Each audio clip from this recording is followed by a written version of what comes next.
जय श्रीमन्नारायण। भेदे संजात खेदे बुर्बर वचने प्राप्त नित्यावमाने संकीर्णे सर्ववर्णे तदनुगुणे निष्प्रमाणे पुराणे मायावादे समोदे कलिवल्लभ षष्ठशून्यवादे विवादे धर्मत्राणायो भूत जयत भगवान विष्णु घंटावतार।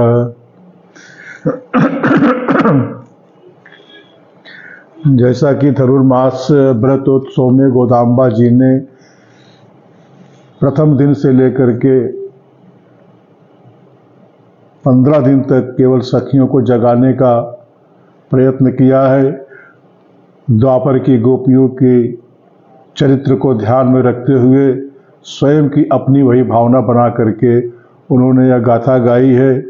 और जैसा कि इस बार धनुर्मास उत्सव 17 दिसंबर से प्रारंभ हुआ है, क्योंकि 16 दिसंबर की रात्रि में 1:26 पर संक्रांति बदली थी, इसलिए 17 दिसंबर को प्रातः से शुरू हुआ है, इसलिए एक दिन अधिक होता है।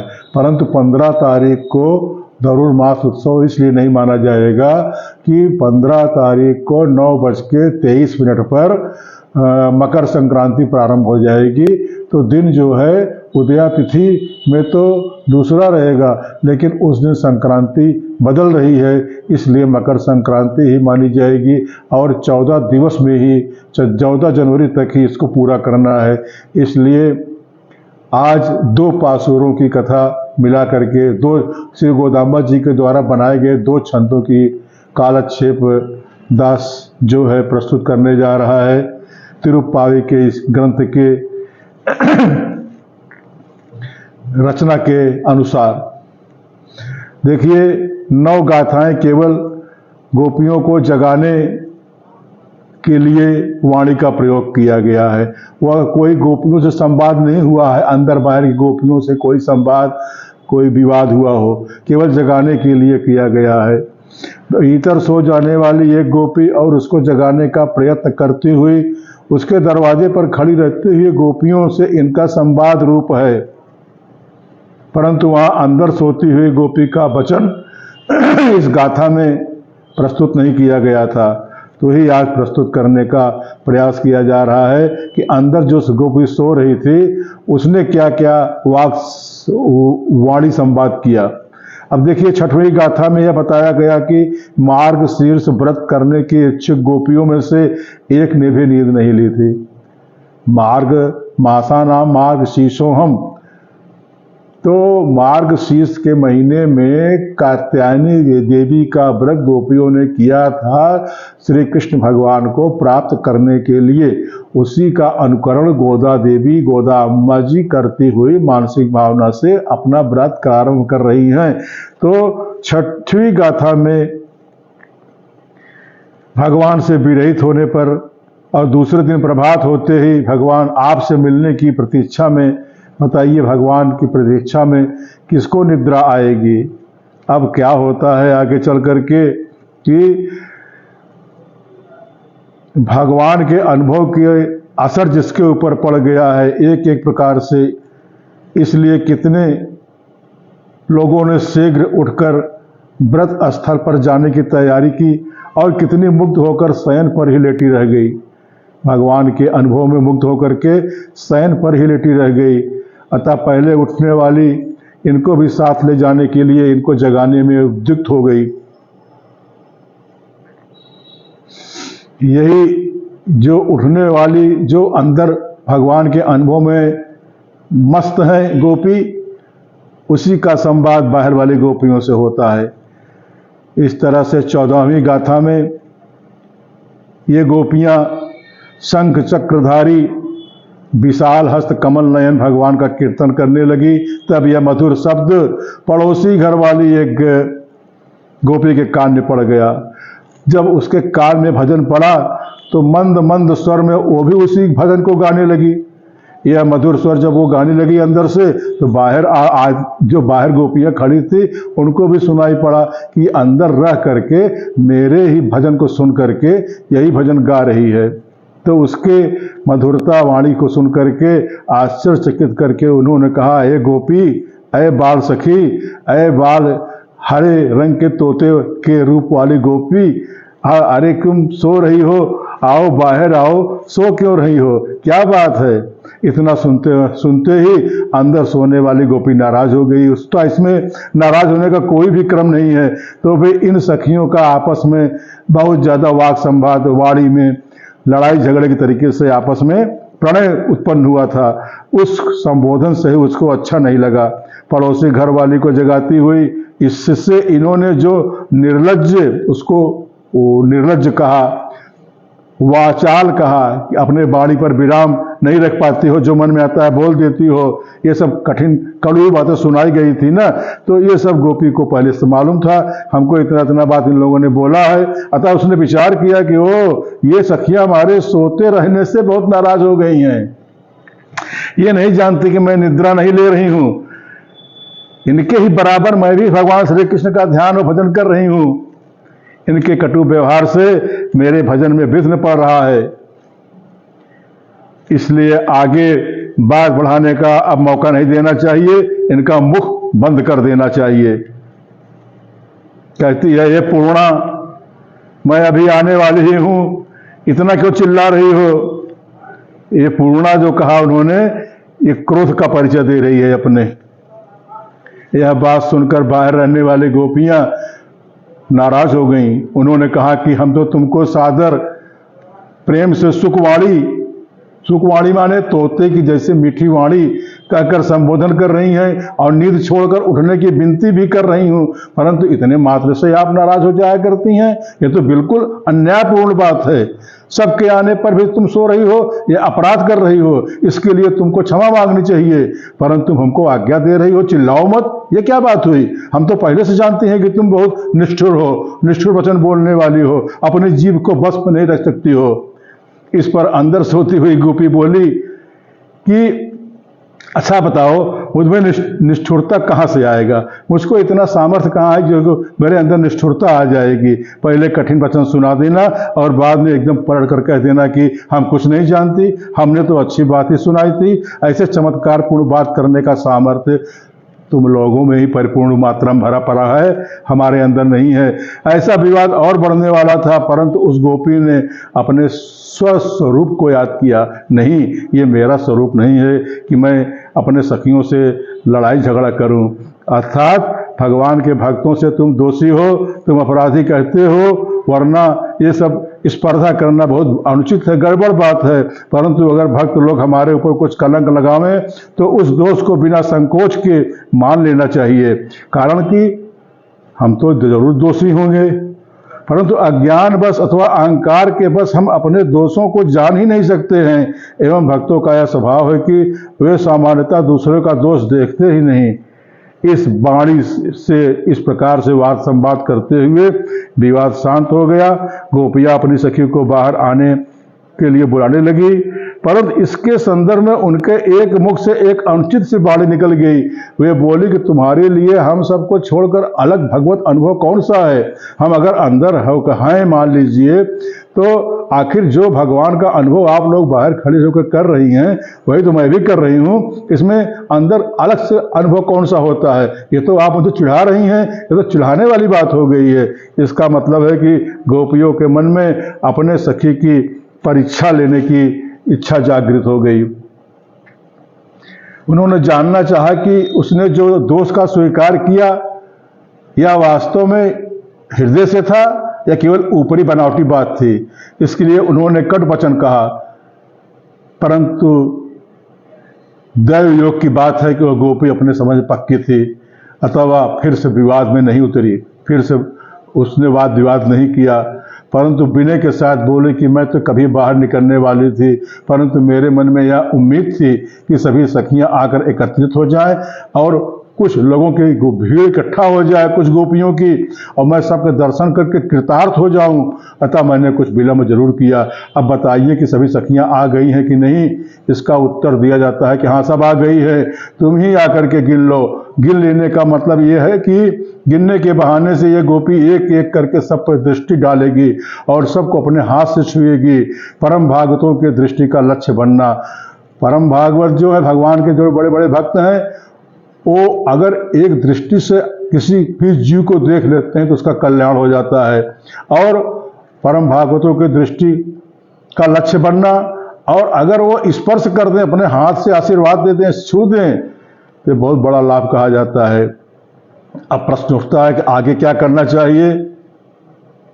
तो आगे यही आपस में सब विचार विमर्श करती हैं कि कुबलिया पीठ, हाथी को मार डालने वाले और दूसरे शत्रुओं को समाप्त करके उनके यश को मिट्टी में मिला देने वाले आश्चर्यमय दिव्य श्री कृष्ण भगवान का कीर्तन करना ही अब सभी का कर्तव्य है। शत्रुओं का नाम मिटाने वाले कहने से शत्रु विनाश करने में श्री कृष्ण का एक विलक्षण नाम परखा है कि जो शत्रु का नाश करे, श्री कृष्ण का नाम लीजिए, शत्रु का नाश स्वयं हो जाता है। वह यह है कि शत्रु से लड़ने का समय आने पर दया करने के अनुचित काम में नहीं उतरते भगवान, उनको निर्दय होकर के भगवान श्री कृष्ण एकदम से मार डालते थे। इस गाथा में प्रधान शास्त्रार्थ जो हुआ है वो ये है कि जैसे बुलाते हैं ना, तोते की बच्ची, मतलब बहुत सुंदर बोलने वाली जो है उसको कहते हैं तोते की बच्ची। तो तोते की बच्ची कहने का मतलब होता है, तोता का स्वभाव होता है कि तोता को अगर राम राम या जो भी शब्द आप शिक्षित शब्द सुनाएंगे तो वह उसका उच्चारण स्वयं करेगा, अपनी मर्जी से कुछ नहीं बोलेगा। इससे अपनी मर्जी के अनुसार बात करने की चेष्टा छोड़ करके पूर्व आचार्यों की परंपरा से उपदिष्ट जो बताए गए अर्थ हैं उसी का स्वयं उपदेश देने वाले हमारे आचार्य, हमारे गुरु की निष्ठा की प्रामाणिकता सूचित की जाती है। बताया गया है कि भागवत अनुभव करने में अकेले होकर के अगर हम आप या कोई भी अकेले एकांत में बैठ करके भगवान का अनुभव करता है तो आज के पासुर में उसको दोष बताया गया है। गज का संहार करने वाले भगवान श्री कृष्ण हैं और गज का संहार जो है आचार्य भी करते हैं। गज शब्द का मतलब हाथी के समान जो हमारी बलवान इंद्रियां हैं, 10 इंद्रियां हैं, ये हाथी के समान बलवान हैं। तो ऐसे प्रबल इंद्रियों का दमन करके अपने बस में रखने वाले जो आचार्य हैं, जो गुरु हैं, एवं भगवान के वैभव का इनकार करने वाले अथवा उलट पलट करने वाले बाहरी व कुदृष्टि रूपी जो हमारे आपके अंदर नाना प्रकार के विकार हैं और हम आप भगवान के वैभव को इनकार कर दिया करते हैं, उसको आचार्य जो हैं उस कुदृष्टि को दूर कर दिया करते हैं। अतः आज यशोगान उसी प्रकार से आचार्य का भी यशोगान किया गया है। घाटी पंचक में रामानुज स्वामी के निमित्त कहा गया है कि पाखंड द्रुम खंड दावदाना चारवाक शैलासनी बौद्धोद्वाद निरासर वासर पतिर्जय नेवकंठीरवा। आचार्य जो है वो माइक भी जरूर होते हैं, माइक माने मायावादी, लेकिन उनकी जीवनी जो होती है वो आश्चर्यजनक चेष्टाओं से भरी रहती है। सबसे आश्चर्यजनक चेष्टा यह है कि अनादिकाल से भगवान से विमुख रह करके यह जो क्षुद्र जीव है वो सांसारिक विषयों में मग्न हो करके संसार में पड़ा हुआ है, जिसका उद्धार करने के लिए अवतार लेकर के भगवान भी उद्धार नहीं कर पाए। परंतु ये आचार्य जो हैं, ये कृपा पूर्ण कटाक्ष वाणी से ही, अपने उपदेश से ही भगवान की ओर झुका दिया करते हैं। और अंत में नित्य सूर्यों की गोष्ठी में, मतलब नित्य विभूति भगवान के परम पद में जाकर बैठा दिया करते हैं। अतः ऐसे महामहिम महोपकारक आचार्य एवं श्री गोदाम्बा जी के नाम का संकीर्तन करना जो शिष्य लोग हैं, उनको अवश्य कर्तव्य होगा, उनको अवश्य ही करना चाहिए। जय श्रीमन्नारायण।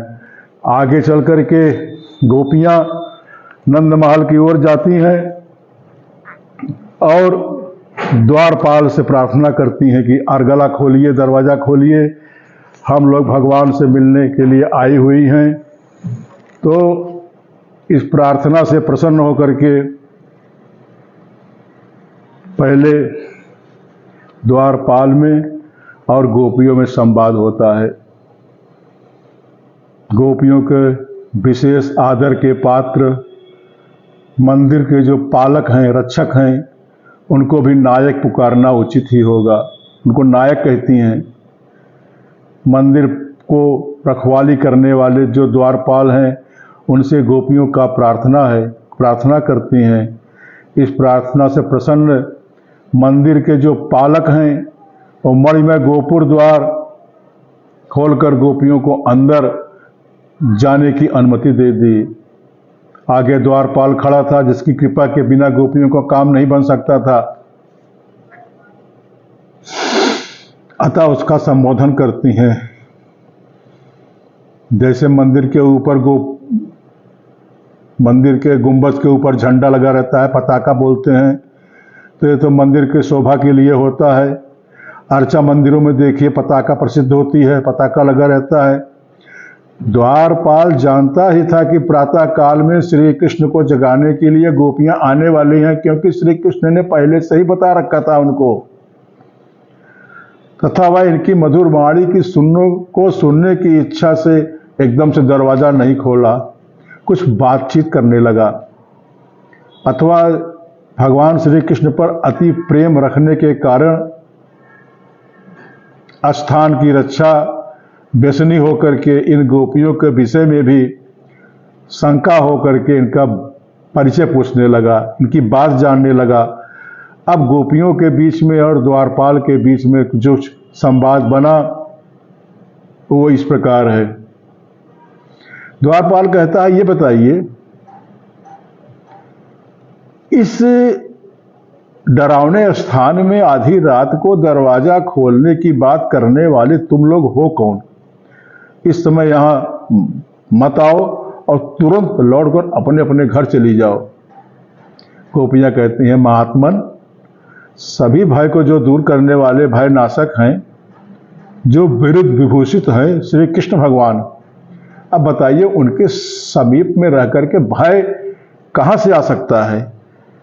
प्रहलाद जी ने भी तो कहा था कि भयम भयानां पाहरणि स्थिते मनश्यनन्ते मम कुत्र तिष्ठति। अर्थात भगवान जो हैं भय का नाश करने वाले भगवान, जब मेरे मन में स्वयं विराजमान हैं, तब भला बताइए भय कैसे हो सकता है? द्वारपाल कहता है, ये बताइए कि तुमने रामावतार का समय मान लिया है क्या, जब सर्वत्र भय कहीं था ही नहीं, अभय था? जान लो कि यह कृष्णावतार है, ये रामावतार नहीं है। अरे रामावतार जो था वो सतयुग और त्रेता युग से मिला हुआ था। सभी मनुष्य सात्विक थे। पिता भी जो दशरथ थे, उनका रथ जो है 10 दिशाओं में चलता था। सबरांतक विरुद्ध विभूषित अप्रतिम पराक्रमी थे। अयोध्या नामक वह नगरी अजय ठहरी। ज्ञानी श्रेष्ठ वशिष्ठ आदि महर्षि लोग मंत्री पुरोहित सब श्रेष्ठ पद में नियुक्त होकर के सबको संभाला करते थे। राम लक्ष्मण आदि राजकुमार भी बड़े वीर और पराक्रमी थे और सन्मार्ग में ही चलने वाले थे। नगर निवासी प्रजा सब इतने प्रेमी थे जो कुछ कहने की बात ही नहीं है। रामो रामो राम इति प्रजा नाम भवन कथा इत्यादुक्त इस प्रकार से हमेशा राम नाम का ही जप किया करते थे। आपका ही श्रेय मानते हुए समस्त देवताओं की सेवा करते थे। पक्षीगण भी रामावतार में इतने प्रेमी थे कि वे भगवान श्री रामचंद्र जी के बन जाते समय आहार विहार सब छोड़ करके और वृक्षों में अपने घोंसले में ही निश्चल होकर के बैठ गए। आगे बढ़ने की प्रार्थना भगवान से नहीं करते हैं कि भगवान आप कहीं मत जाइए। अचेतन वृक्ष, नदी, तालाब इत्यादि भी भक्ति वाले थे उनके जमाने में, और उसी विरह प्रसंग में दुख से दुर्वस्थापन्न हो गए। राम विरह में दुख से झाड़ पेड़ इत्यादि सभी अंकुर फल फूल आदि के साथ सूख गए।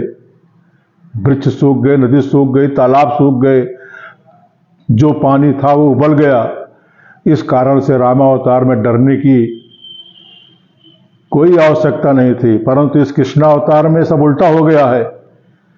अब का समय है क्रूर कलयुग, कलयुग का प्रारंभ और द्वापर का अंत। पिता नंद गोप जी ऐसे साधु हैं कि एक कीड़े को भी नहीं मार सकते। यह ब्रज में तो परम दुष्ट कंस की राजधानी के पड़ोस में रहने वाला मूर्ख गोपों से भरा हुआ एक गांव है जो अज्ञानी है, और यह पुत्र जो कृष्ण है यह भी धूर्त है और हमेशा साहस रूपी कार्य करने में ही डरता नहीं है, करता रहता है। इधर उगने वाले घास फूस में भी राक्षस आके छिप जाया करते हैं। अब बताइए कि ऐसी भयानक परिस्थिति में कौन निडर बन के रह सकता है। तो गोपियाँ कहती हैं, कारपाल यह बात तो सही है, परंतु ये बताओ हम औरतों से डरने की क्या जरूरत है। द्वारपाल कहते हैं कि सुपर्णका भी तो औरत थी, परंतु देखो उसने कितना दुख दिया भगवान को। अगर पंचवटी में कोई दूसरा द्वारपालक होता और उस राक्षसी को अंदर घुसने से रोक देता तो कितना अच्छा होता। गोपियाँ कहती हैं ठीक है, परंतु सुपर्णका ठहरी राक्षसी और हम लोग हैं गोपियां, दोनों में क्या एक समान हो सकती है। द्वारपाल कहते हैं कौन राक्षसी है कौन गोपी है इसको कौन पहचान सकता है। पूतना राक्षसी होकर भी गोपी के रूप में आ गई, और वह भी ऐसे ही आधी रात में आई थी। अतः एकांत में आने वालों से हमेशा सावधान रहना चाहिए। गोपियां कहती हैं कि तो भी पूतना तो वृद्ध थी, बुढ़िया थी, हम सब तो बालिकाएं हैं, हम बिल्कुल कपट नहीं जानती हैं। द्वापर कहते हैं अरे अरे अरे, किसने बताया कि छोटी उम्र वाला कपट नहीं करेगा। क्या तुम नहीं जानती हो कि बत्सासुर जो था और बिल्कुल छोटी उम्र के बछड़े का ही रूप बना करके आया था। अतः मैं किसी भी व्यक्ति पर भरोसा नहीं रख सकता हूं। गोपियां कहती हैं हे प्रभु, कहां तक हम आपके प्रश्नों का उत्तर दे पाएंगे। कपट बुद्धि से आने वाले को छिपाकर गुप्त रूप से अकेले आता है। जो कपट रूप से आएगा और गुप्त चोरी से छिप करके आएगा, वो एक जत्था गोष्ठी बना के नहीं आएगा। परंतु हमको देखिए, हम कितनी बालिकाएं एकत्रित होकर के आ गई हैं, हमारे ऊपर शंका करना अनुचित है। अतः हमको अपनी कृपा का लक्ष्य बनाइए। द्वारपाल कहता है एक एक करके आने वाले से भी, एक एक करके जो लोग आते हैं वो तो फिर भी ठीक होते हैं, लेकिन जो जत्था बना करके आते हैं उनसे और डर लगता है। क्या तुम नहीं जानती हो कि पंचवटी में विराजमान श्री रामचंद्र जी के पास उपस्थित 14,000 राक्षस लोग एक साथ आ गए थे भगवान को कष्ट देने के लिए। अब तुम लोग इधर आई हो, तुम्हारी क्या इच्छा है बताओ। गोपियां कहती हैं महात्मन यह ठीक है, आपके लिए धन्यवाद हो। सुनिए तो हम तो भगवान से कुछ पुरुषार्थ लेने के लिए आए हैं। अतः आपकी दर्शन की इच्छा रखते हैं, आपका भी दर्शन अवश्य जरूरी है। और भगवान ने कल ही तो हमको वचन दिया था कि कल तुम लोग आकर के हमारे यहाँ से पुरुषार्थ ले लो।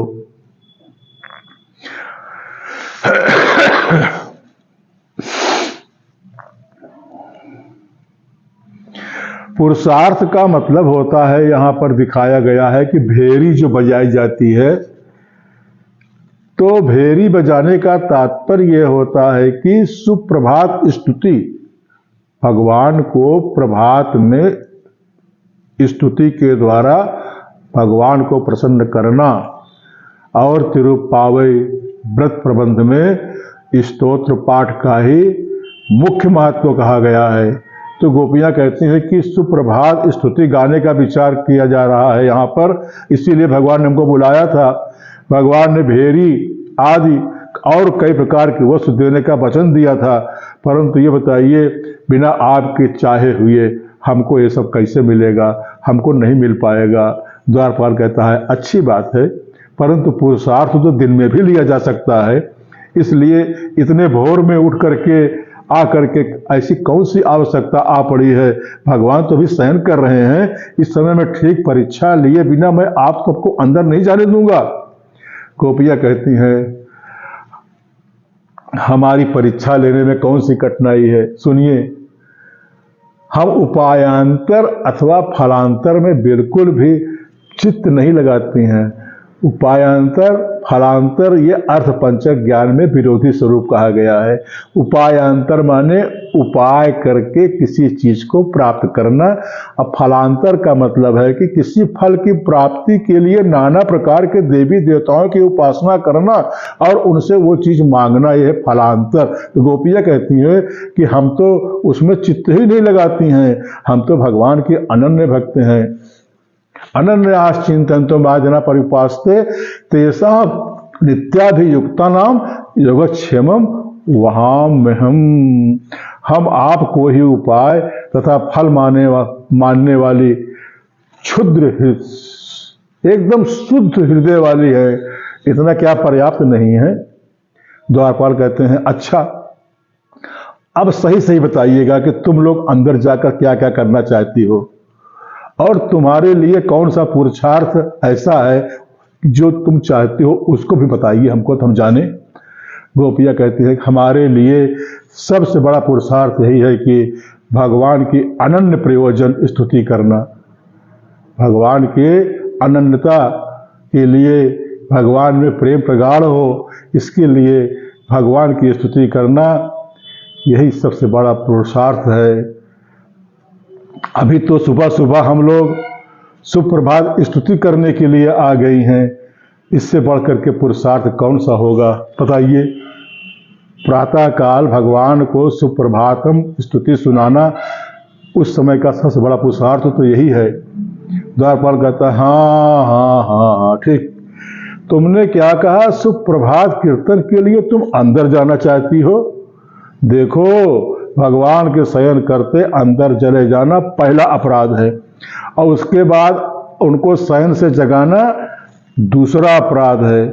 क्या तुमने रामायण में नहीं सुना था कि काकासुर कौवा जो था उससे पीड़ित, जब वो चोंच मार रहा जानकी जी को तो जानकी जी ने भगवान को जगाया। काकासुर से पीड़ित होकर के जानकी जी ने रामचंद्र जी को जगा दिया और बाद में उस अपराध के लिए बहुत पछताया। ठीक है, अगर तुम कहती होती कि शयन करने वाले भगवान के दर्शन पा करके हम वापस लौट जाएंगे तब भी कोई चिंता की बात नहीं थी, परंतु अंदर जा करके गड़बड़ करने वाली हो तुम लोग, मैं किस तरह से भीतर भेजूं? ना ना ना ना ना ना, ये तो बनने की बात नहीं है, ये तो बिगड़ने वाली बात हो जाएगी। तुमको इधर ठहराना ही अनुचित है, शीघ्र भाग जाओ यहां से, भागो। गोपियां कहती हैं हे महात्मन, हे महात्मा, आप हमें क्यों इतना कष्ट दे रहे हो? विश्वामित्र जी ने श्री रामचंद्र जी को नहीं जगाया था? जब वन में रामचंद्र जी लक्ष्मण जी साथ में सो रहे थे तो प्रातः काल में विश्वामित्र ने जब उनको जगाया था तो यही कहा था कौशल्या सुप्रजा राम पूर्वा संध्या प्रवर्तते उत्तिष्ठ नरसारदूर्ल कर्तव्यं दैवमाहिकम् उत्तिष्ठ गोविंद उत्तिष्ठ गरुड़ध्वजा उत्तिष्ठ कमलाकांत त्रिलोक्यं मंगलम कुरु।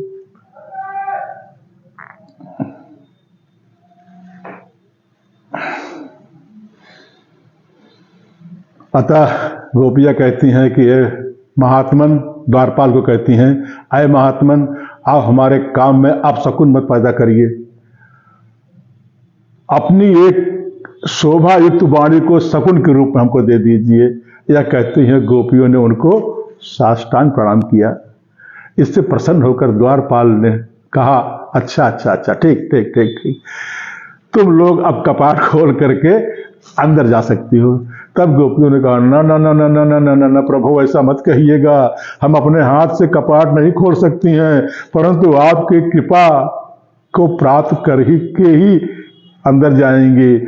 आप हम पर अपनी परिपूर्ण कृपा दिखाते हुए अपने श्री हस्त से कपाट खोल देंगे, हम कृतार्थ हो जाएंगे। आपकी कृपा को तो हम भगवत कृपा से भी श्रेष्ठ मानती हैं। और दूसरी बात यह भी है कि मड़ियों से जड़े हुए कपाट, जो नंद महल में, नंद भवन में कपाट दरवाजे थे, उसमें सब जैसे आजकल खीरा लगा रहता है, कब्जा लगा रहता है ना, उसमें मणि लगे हुए थे।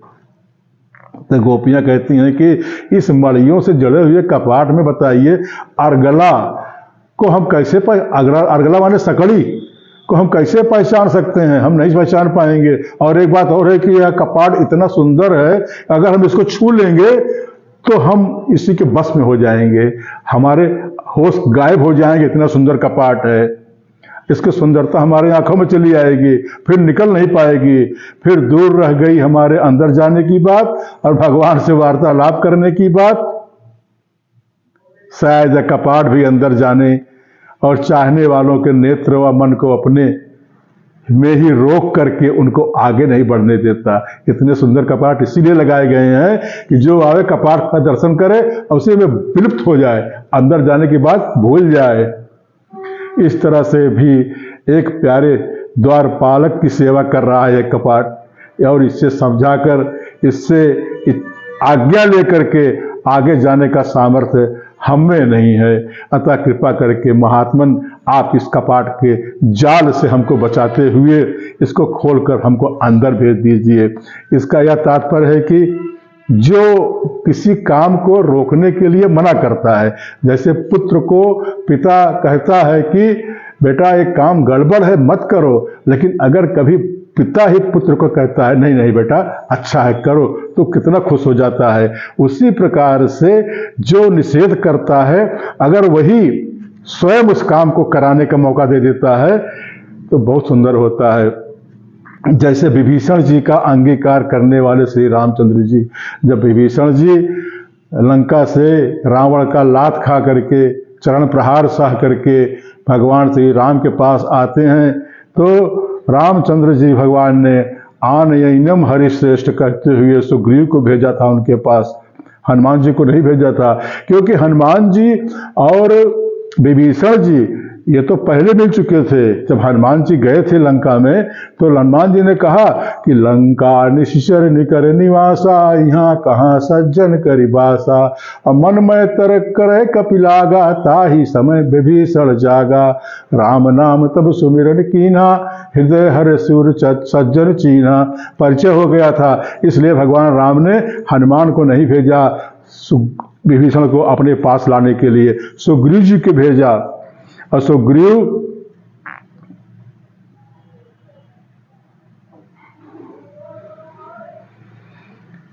जो थे विभीषण से विरोध रखने वाले थे। सुग्रीव के मन में जो विरोधाभास अभी बच गया हुआ होगा, उसको दूर करने के लिए ही भगवान राम ने सुग्रीव को भेजा था कि जाकर विभीषण को लेकर के आओ। उसका मतलब ये नतीजा ये निकला कि सुग्रीव भी विभीषण का मित्र बन गया, बहुत बड़ा मित्र बन गया। अतः निषेध करने वाले को परिपूर्ण शांत चित्त व प्रसन्न करना अत्यंत आवश्यक एवं मिठास रहता है, मीठा लगता है। इस कारण से गोपियां द्वारपाल से प्रार्थना करती है कि आप ही से कृपा हो जाए तभी ठीक है। जैसे मैं कक्षा 7 में पढ़ता था और मैं पास हो गया था, उत्तीर्ण। हमने पिताजी से कहा हम पिक्चर देखेंगे आज। वही पिताजी थे जो कभी पिक्चर देखने के लिए नहीं कहते किसी बालक को जाओ बेटा सिनेमा देखो। वैसे तो हमारी आदत थी बचपन में 400 पिक्चर देखा करते थे दिन भर में। हमारे मामा का सिनेमा हॉल था बादशाहपुर में, तो वहाँ पर क्या था कि हम दिन में 12 बजे घुस जाया करते थे और रात में 12 बजे निकला करते थे। वही पिक्चर 4 बार देखते थे, बहुत शौकीन थे। लेकिन उस दिन हमारे पिताजी ने हमको 2 रुपये दिया, जाओ बेटा देख लो। लगी थी पिक्चर का नाम था वारंट, देवानंद की थी। तो कहने का मतलब ये हुआ, प्रसंगवश मैं अपना उपहास कर रहा हूँ स्वयं, कि कहने का तात्पर्य ये हुआ कि जब विरोध करने वाला स्वयं उस काम को करने की आज्ञा दे देती है तो उसमें मजा ज्यादा आ जाता है। तो गोपियां आप द्वारपाल से यही कह रही हैं कि ऐ महात्मा, आप ही तो विरोध करने वाले हैं और आप ही जब आज्ञा दे देंगे हमको अंदर जाने के लिए, कितना आनंद होगा, किस तरीके से भगवान से मिलन होगा, साक्षात्कार होगा। आप ही तो माध्यम बनेंगे हमको भगवान से मिलाने में, आप हमारे माध्यम बन जाइए। इस प्रकार से प्रार्थना करती हुई गोपियां द्वारपाल को साष्टांग प्रणाम करती हुई और अंदर जाने की अनुमति लेती हैं। द्वारपाल भी उठ करके अरगला खोल देता है और कहता है जाओ। लेकिन जाओ कहाँ, अभी तो अंदर एक महाविभूति बैठी हुई है, उसकी चर्चा कल बताएंगे। अंदर कौन सी महाविभूति बैठी हुई है, वो क्यों रोकते हैं अभी भगवान से मिलने में। अभी तो बहुत सी अड़चने आएंगी, भगवान से मिलना इतना आसान नहीं है। उसके लिए गोदाम्बा जी ही कृपा करेंगे। इसी धनुर्मास उत्सव में किसी किसी को ठाकुर जी साक्षात मिल जाया करते हैं। बोले श्री गोदारंग मन्नार भगवान की जय। हो तुम ही आधार जननी, हो तुम ही आधार, हो तुम ही आधार मैया, हो तुम ही आधार। श्री गोदाम्बा नाम आपके, श्री गोदाम्बा नाम आपके, चरणन की बलिहार जननी, हो तुम ही आधार, हो तुम ही आधार जननी, हो तुम ही आधार। रंगनाथ की परम प्रेयसी, रंगनाथ की परम प्रेयसी, करुणा पारावार जननी, हो तुम ही आधार, करुणा पारावार जननी, हो तुम ही आधार। हठ कर प्रभु से मोक्ष दिलावत, हठ कर प्रभु से मोक्ष दिलावत, करती हो बिरजा पार जननी, ओ तुम ही आधार, हो तुम ही आधार मैया, हो तुम ही आधार। दास लक्ष्मण शरण परो हैं, दास लक्ष्मण शरण परो हैं, रंगनाथ दरबार जननी, हो तुम ही आधार, रंगनाथ दरबार जननी, हो तुम ही आधार। श्री गोदा महारानी की जय, श्री रंगनाथ भगवान की जय हो। श्री धनुर्मास उत्सव का मंगल हो, श्री धनुर्मास उत्सव की जय हो। आज के आनंद का मंगल हो, आज के आनंद की जय हो। भक्त और भगवान का मंगल हो, भक्त और भगवान की जय हो।